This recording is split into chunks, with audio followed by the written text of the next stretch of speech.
pessoas nascem más ou a maldade é como um carimbo estampado na pele delas? Essa é uma das grandes perguntas que a história de Wicked, a história não contada das Bruxas de Oz, tenta responder. Eu sou muito fã desse universo de Wicked, tô muito feliz com a estreia do primeiro filme, que foi tão sonhado e desejado pelos fãs, e tô aqui para te contar hoje a minha impressão sobre esse filme e um pouquinho da minha história com essa franquia.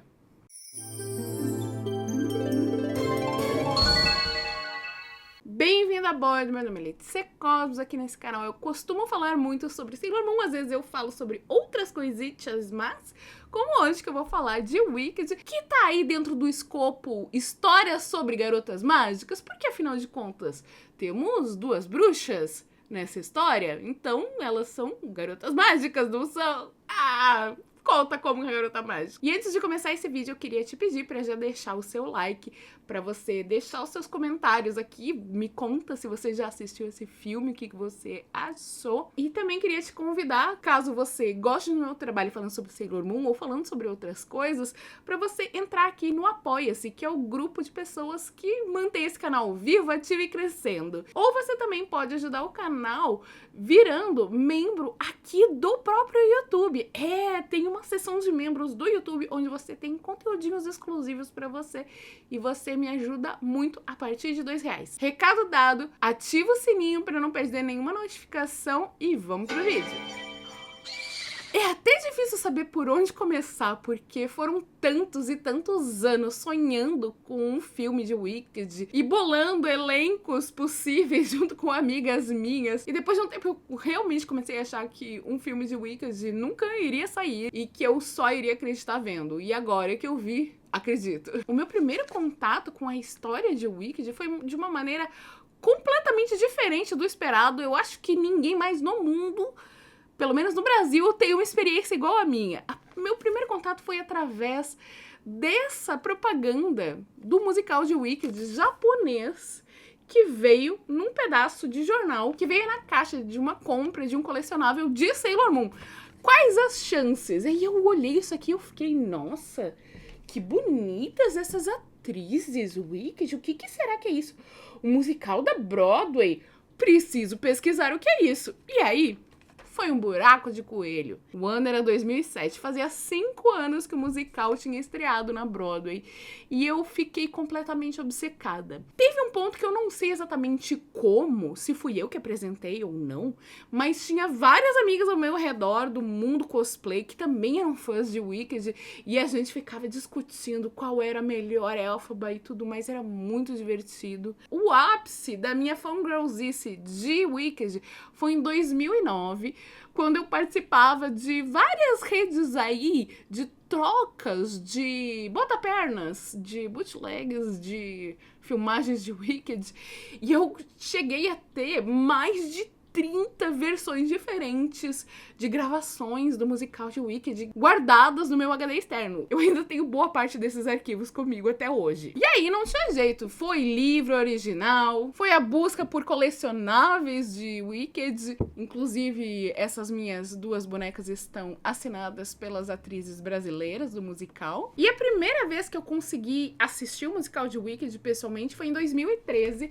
quando eu fui pra Londres. Eu tava fazendo um intercâmbio em Viena para estudar alemão, e aí eu fui até Londres, porque afinal de contas era pertinho, né? E fui assistir um musical e peguei a Louise Derman como Elf. Ela foi a primeira Glinda de Londres e eu acho que ela ficou muito melhor como Elf. Foi uma experiência incrível, maravilhosa. Eu lembro até hoje que eu sentei, eu acho que na terceira ou quarta fileira, e quando eu sentei, tinha uma senhorinha do meu lado, e aí eu virei pra ela e falei assim, falei em inglês, desculpa, é a primeira vez que eu tô vindo aqui, eu vim de muito longe, talvez eu chore, mas tá tudo bem comigo, tá? É só emoção. E aí eu sentei, e aí eu chorei, porque eu tava vendo aquele palco maravilhoso na minha frente a primeira vez, depois eu fiz amizade com a senhorinha. Foi uma experiência muito legal. Quando o Wicked estreou a primeira vez aqui no Brasil, eu fui assistir 8 vezes no teatro. Eu fiz questão de ir assistir todas as atrizes que fizeram as Glindas, que fizeram as Elfabas, e eu achei... Foi uma experiência incrível, maravilhosa, foi um ano maravilhoso da minha vida. Então é claro que, apesar de hoje em dia eu ser uma fã mais casual de Wicked, não uma fã ferrenha, eu tinha que ir assistir esse filme assim que estreasse, assim que eu tivesse a oportunidade. Fui assistir esse filme na pré-estreia no dia 19 de novembro, aqui na minha cidade, e foi um prazer ver aquilo que eu tava vendo na minha frente. Eu achei maravilhoso, tenho alguns poréns, mas eu acho que parte dos meus poréns vem do fato de que teve um problema na minha sessão de cinema. O som tava muito baixo. Quando a gente tá no teatro assistindo Wicked, o som é algo fenomenal, é algo que te envolve de todos os lados. Então você tem uma experiência sensorial bizarra e explosiva. E eu queria ter uma experiência mais ou menos assim no cinema. Tipo, eu queria que viesse aquele som. Tipo, eu queria ser abraçada pelos sons das músicas. Mas o som tava muito baixo, tava tão baixo que eu te juro, eu nunca fui numa sessão de cinema onde as pessoas estavam tão quietas, ninguém fazia um barulho, ninguém mexia em nada, porque dava pra ouvir quando qualquer pessoa mexia numa sacolinha pra pegar uma balinha. Esse tipo de coisa, sabe? Pra te ver que tava baixo o volume. Eu cheguei a descer uma hora pra pedir pra aumentarem o volume da sala, mas não fizeram isso, então obrigada por nada, Cine System, porque... minha experiência com certeza foi afetada por isso. E eu achei que teve alguns números musicais que eles deixaram um pouco mais de tempo entre um momento e outro para poder mostrar mais coisas visualmente, cinematicamente, que eu achei que acabou por não estar ouvindo as músicas e os sons e a trilha sonora de maneira mais imersiva. Eu achei que esses momentos se arrastaram um pouco e eu acho que foi algo que interferiu na minha experiência. Fiquei muito encantada com a Cynthia Erivo. Eu acho que ela soube trazer coisas para Elphaba muito interessantes, principalmente porque ela é uma Elphaba negra. Eu acho que uma atriz branca que faz a Elphaba não consegue tirar o mesmo nível de conexão que a Cynthia Erivo trouxe para aquela personagem, sabe? Eu acho que você traz um peso muito maior. E eu fiquei apaixonada pela Cynthia Erivo no momento em que tá lá a música O Mágico e Eu, do Wizard and I, e aí ela tá lá sonhando quando ela for encontrar o mágico, que um dia eu vou encontrar ele, e aí ele vai dizer, uma garota tão superior precisa ter um look que combine, vamos te desverdear? E aí você tem aquele jogo de filtros de cores, onde tem um monte de pedacinhos de vitrais pendurados, tipo, eu esqueci o nome daquele negócio de bebê, sabe? Seria um mobile? Mas aí tem aqueles pedacinhos de vitrais, e aí eles ficam se movimentando, e aí, de repente, quando passa um filtro de cor por cima dela, a gente não vê mais ela verde, a gente vê ela com a cor da pele original da Cynthia. E naquele momento eu fiquei, ai meu Deus, que coisa mais linda, que sensibilidade mais linda, que toque lindo e genial. E eu queria naquela hora abraçar aquela menininha e eu dizer que eu amo ela e que eu me identifico com ela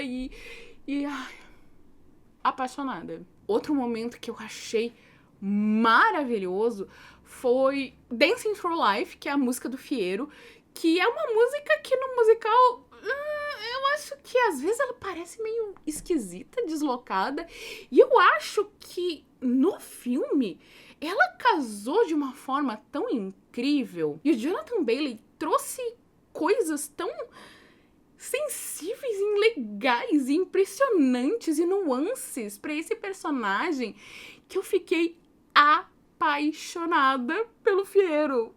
Eu fiquei assim, ó, meu Deus, pelo amor de Deus, onde eu arranjo o Fiero do Jonathan Bailey pra mim? Me diz. Mas não só ele, porque esse número é algo que permeia ali uma boa parte da história. A gente tem toda a questão do baile, né? E eu amei que eles fizeram o clube do Ozdust e toda a sonoridade da música que eles mudaram, o instrumental da música, eu acho que adicionou tantas coisas incríveis que me faltam palavras pra dizer o quanto que eu amei esse número. Aliás, foi um dos números que eu mais gostei nesse filme. Fiquei muito impressionada também com a surpresa que tem lá no meio de One Short Day, tipo, ou melhor, as duas surpresas, né? Eu fiquei procurando o tempo todo. Será que elas vão aparecer? Será que elas vão aparecer? Ele disse que elas apareciam. E aí, quando apareceu a surpresa, eu fiquei... Que coisa incrível! Estou agora me perguntando se com essas modificações One Short Day consegue ser classificável para concorrer ao Oscar de melhor música. Gostaria que sim, porque eu acho que ficou incrível. E aí, assim, além dessa crítica que eu tenho de que certas partes ficaram um pouco arrastadas porque eles adicionaram mais segundos de contemplação, de olhares trocados ou de coisas que aconteciam. Isso pra mim foi um problema em Defying Gravity, que é o ápice e é o último número musical desse primeiro filme. Não chega a ser nenhum grande spoiler, porque eu não estou contando exatamente o que tá acontecendo. Eu acho que essas interrupções, elas duraram muito mais tempo do que deviam, sabe? Eu acho que precisava ter tido mais corte, precisava ter tido uma edição um pouquinho mais dinâmica, porque eu acho que você tava lá com a música, um crescendo aí você tava lá com a música... parecia quando tu tá numa motoca, assim, fica...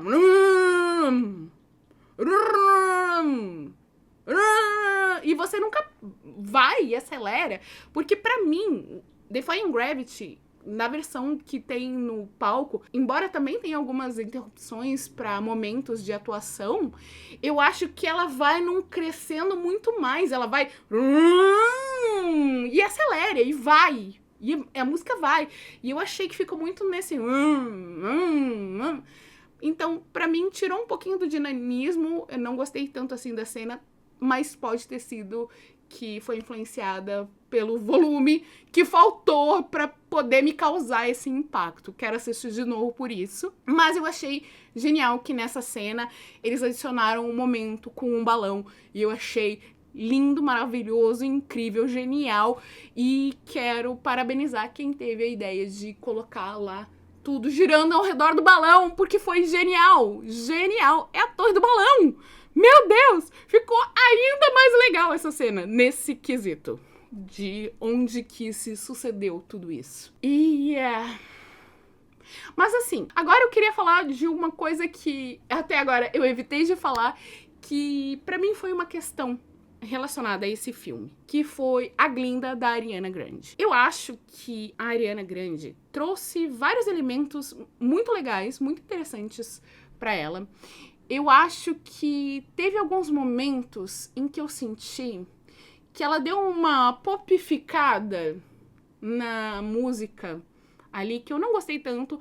Por outro lado, gostei muito de todo o treinamento vocal operático que ela fez pra trazer pra Glinda. Eu acho que valeu muito a pena. Muito obrigada pelo seu esforço, Ari. Eu acho que ela traz muitas nuances interessantes.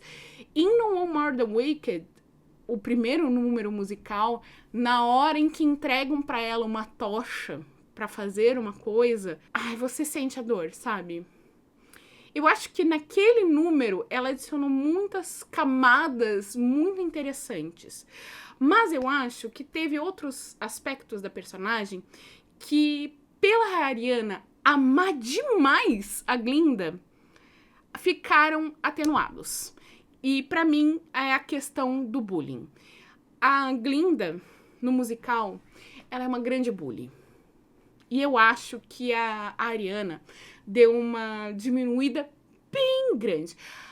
A Glinda não é um grande spoiler, tá? Mas a Glinda é uma personagem que, na história, se fosse sua amiga na vida real, é tipo aquela amiga de infância que você tem, que depois de alguns anos você olha assim, mano do céu, essa daí era Minion. Ai... Eu sinto que a Glinda, no musical, antes de começar a amizade com a Elf, ela era bem mais ácida, deveria ser bem mais ácida, e eu acho que foi muito atenuado pela forma como a Ariana interpretou a personagem. E pra mim isso é algo que vai tirando um pouquinho de camadas da personagem, deixando ela um pouquinho mais palatável pro público. Por isso que eu acho que muita gente vai olhar o filme e vai amar a Glinda e tudo mais. E, gente, a Glinda é o tipo de pessoa que você olha assim, meu Deus do céu, o que você tá defendendo? O que você tá falando? É uma pessoa sem noção que é tomada pela ambição e pelo egoísmo dela, em primeiro lugar. Por mais que ela seja sua amiga, ela vai te ajudar a ser popular, mas você não vai ser mais popular do que ela, porque ela não quer que você seja mais popular que ela. Não é porque você não vai conseguir, é porque ela não vai deixar. Entende? Ela pensa nela primeiro, ela pensa nos benefícios que ela vai ganhar com o que ela tá fazendo, e ela pode parecer muito bobinha, muito inocente, mas ela não é, sabe? E eu acho que, de certa forma, isso reflete também a escolha do figurino da Glinda. É uma coisa que me incomodou bastante, ela ter aquele vestido rosa da versão vestidão, da bolha e tudo mais. Logo que anunciaram, logo que saiu e eu vi que era rosa, eu fiquei, complicado. Porque, pra mim, as escolhas de cores das roupas da Glinda ao longo do musical, eles contam uma jornada, eles contam uma história por si só. E aí, você colocando a Glinda em rosa o tempo todo, você tira essas nuances que são importantes para contar a história da Glinda. Vamos lá que eu vou explicar melhor o que eu sinto a respeito disso, é a minha opinião. Não quer dizer que seja uma verdade, mas vou tentar explicar para vocês. Quando elas vão para a escola, o uniforme escolar de X no musical, ele é azul e branco, ele é listrado. Você vê a maior parte dos alunos, eles usam roupas listradas de azul e branco. A roupa da Elf é toda azul. A roupa da Glinda é toda branca. Isso é para mostrar que elas são completos opostos. À medida que elas vão se conhecendo e vão ficando amigas, você vê que a Elf começa a incorporar mais elementos de branco no uniforme dela, porque ela foi galindificada. É por isso que depois, na segunda aula que você vê ali, onde vai acontecer toda a questão com os animais, ela está com uma jaqueta branca e não só mais um uniforme todo azul. Quando a Glinda vai junto com a Elf para a cidade das Esmeraldas, no musical ela usa uma roupa amarela. Por quê? A Elf, quando chega em Oz e vê tudo verde, ela sente que esse é o primeiro lugar onde ela realmente pertence, que ela pertence ali àquela paisagem. Ela não se destaca dos demais para ser alvo de bullying, para ser alvo de racismo. E, em contraste, a gente tem a Glinda toda de amarelo. Por quê? No meio de tantas esmeraldas, ela quer mostrar que ela tem o brilho dourado do ouro. Então, você vê que ela não quer ser apenas mais uma na paisagem. Não, ela quer se destacar. E isso mostra parte da ambição da personagem. Parte de como isso, esse querer ser maior e mais importante do que os outros, é algo importante para essa personagem. Então, quando você coloca toda essa jornada em tons de rosa, que são quase nudes, assim, e ela fica completamente apagada no fundo, é esquisito, sabe? Pra mim, não fecha. O rosa ser parte de toda a história da Glinda, pra mim mostra uma personagem estagnada, que não vai mudando com o tempo. No segundo ato, no segundo filme, não chega a ser um spoiler, ela vai vestir roupas verdes para mostrar de que lado político ela está. Depois, quando ela reencontra a Elphaba e algo acontece para mudar um pouco a vida dela, ela começa a colocar algumas coisas em dúvidas e aí ela deixa o verde para mostrar que ela está completamente desse lado para adotar o azul, que é uma cor tranquilizante, né? Uma cor mais de harmonia. E não é o rosa. É uma cor que é escolhida para mostrar que ela não é mais a mesma menina de Popular, sabe? E eu acho que foi uma tristeza terem removido completamente os elementos das camadas de pétalas do vestido da Glinda, porque eu acho que esse design de vestido, primeiro que com o amadurecimento ela tem várias camadas e que remete a essa coisa das bolinhas, sabe? Eu acho que é um vestido que conta uma história muito bonita. Então, ignorar completamente as roupas que o musical criou e tornou tão icônicas pra simplesmente, eu vou fazer o que eu quero, pra mim, me tirou um pouquinho de graça dessa história. Porque o vestido rosa de princesa da Glinda não me diz nada. Mas tem bolhas estampadas no vestido. Mas o que é aquele... Não me diz nada, sabe? Não conta uma história pra mim. Não mostra uma evolução da personagem. Pelo contrário, pra mim parece que ela tá estagnada. E aí a Ariana não tem uma roupa adequada pra ajudar a mostrar uma evolução da personagem. Ela tem que fazer tudo isso sozinha, só com atuação e sem o apoio de um figurino adequado. Então, isso ali é algo que eu não gostei. E tá aqui todos os motivos. Mas tirando isso, a Ariana tá muito boa no filme. Ela é engraçadíssima.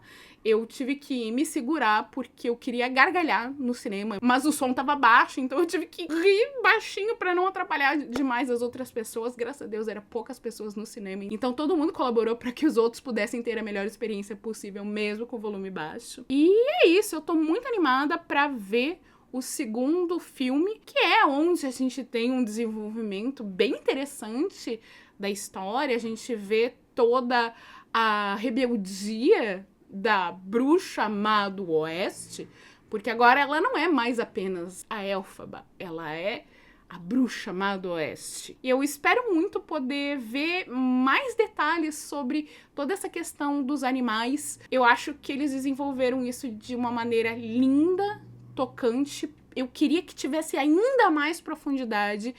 Eu acho que teve, inclusive, uma pequena alteração na letra da primeira música lá de No One More's the Wicked, na cena onde aparece o parto, onde a Elphaba nasce. Eles trocaram uma palavra que a parteira usa na versão do teatro para uma palavra um pouco mais amena. Ao invés de ela falar atrocious, como se fosse uma atrocidade, ela fala que é uncanny, como se fosse algo que não é possível, algo que é estranho, porque não condiz com a genética, né?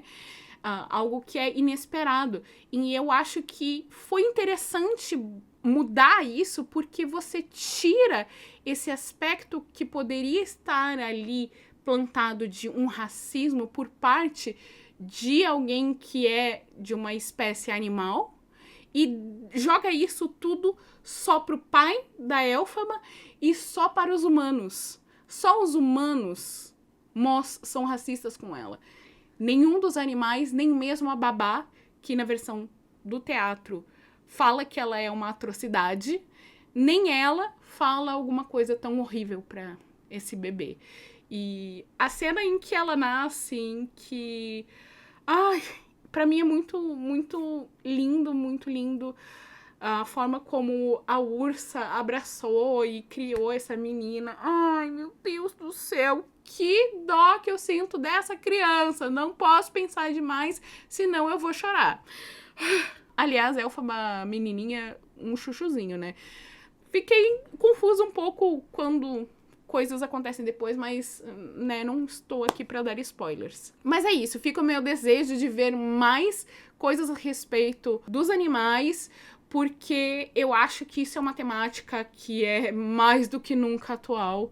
Já era importante em 2003, agora no mundo que nós estamos vivendo é meio tipo, meu Deus, quando a gente ainda tá aqui, quando que isso vai mudar? Tipo, pelo amor de Deus. E é extremamente importante você ver esse aspecto político que existe nessa história e tentar relacionar e ver como isso tá aí no nosso dia a dia, porque esse tipo de coisa, esse tipo de comportamento não é tolerável, né?